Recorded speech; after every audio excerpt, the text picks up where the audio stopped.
Bismillahirrahmanirrahim. Assalamualaikum warahmatullahi wabarakatuh.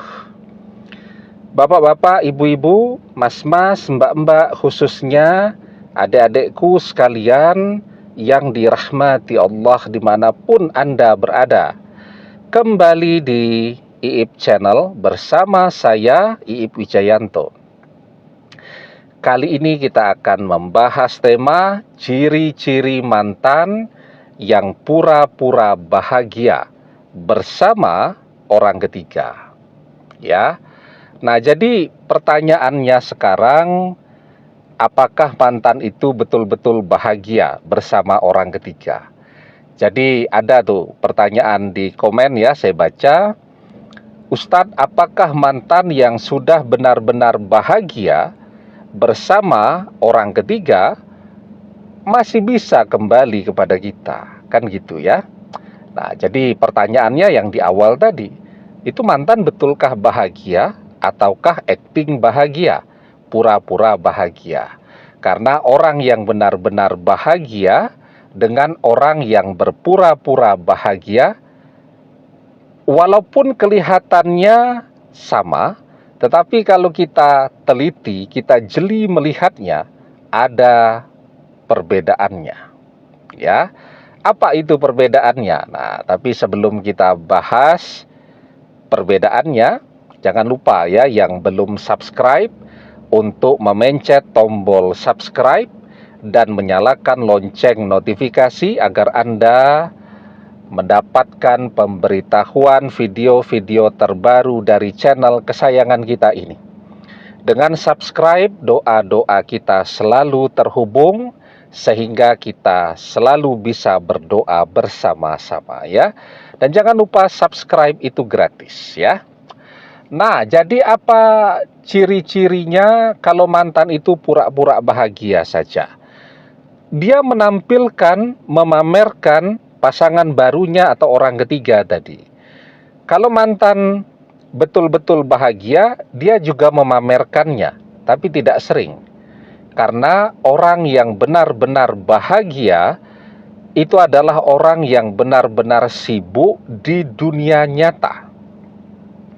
Orang yang betul-betul sukses ya, sibuk dengan pekerjaannya, itu biasanya tetap menggunakan media sosial, tapi jarang-jarang. Kenapa ya? Karena tidak sempat, sibuk.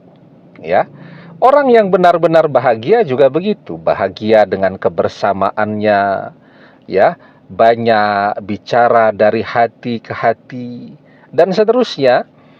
Nah, itu biasanya justru jarang menggunakan media sosial. Dia jarang memamerkan kemesraannya bersama pasangan barunya di media sosial ya. Nah, kita sering lihat itu ya. Misal nih ya, ada seorang istri, suaminya agak genit di media sosial tadi dan yang merespon juga ada ya.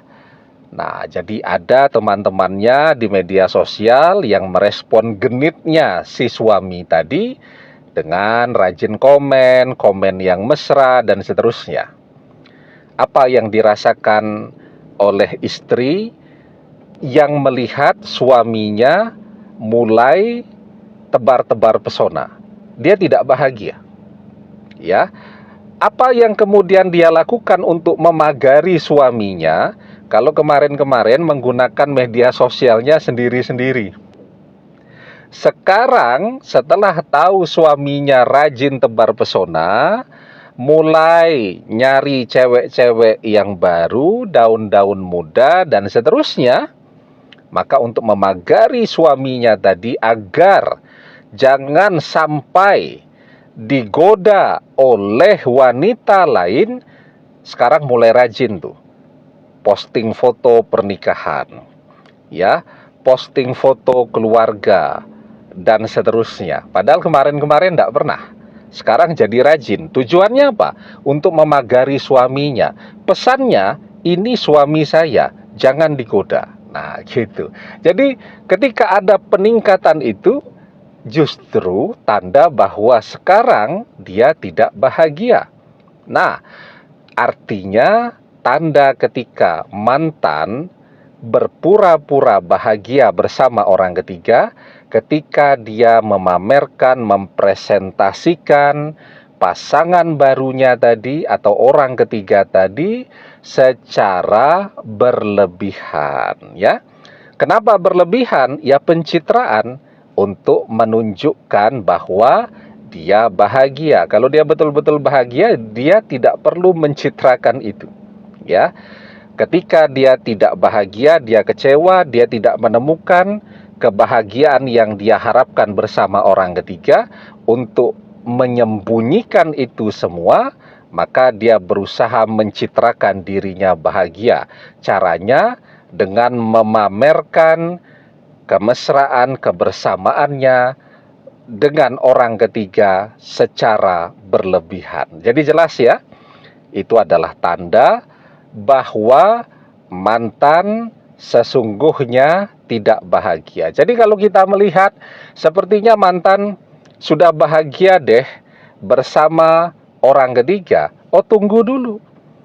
Dilihat dulu dengan lebih seksama, lebih teliti, ya, lebih jeli. Apakah memamerkan kebahagiaan tadi biasa-biasa saja ataukah berlebihan? Nah, kalau berlebihan artinya mantan tidak bahagia. Jadi dalam ilmu psikologi itu ada keadaan psikologi yang namanya akismes kan. Akismes itu misal keadaan di mana orang mengatakan tidak menginginkan sesuatu sementara dia amat sangat menginginkannya. Itu namanya akismes, ya.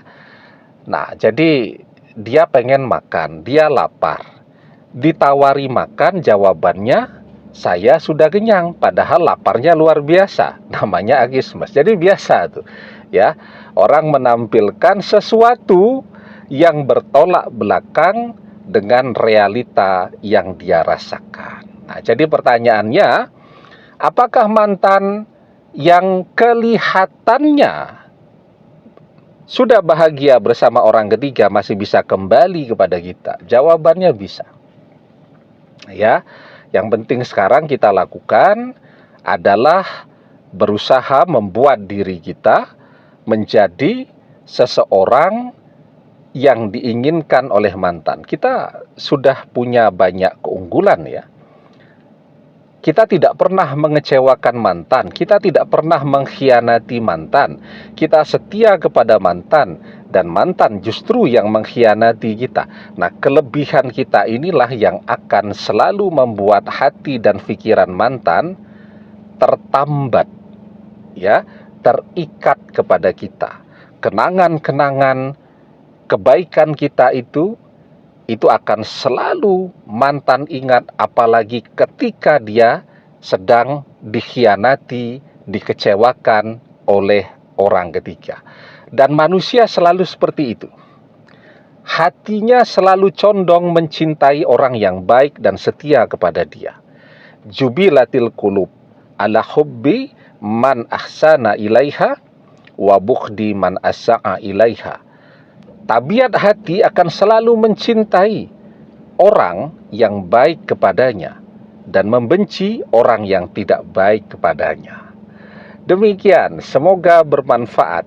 Wallahu a'lam bissawab, billahi taufik wal hidayah. Assalamualaikum warahmatullahi wabarakatuh.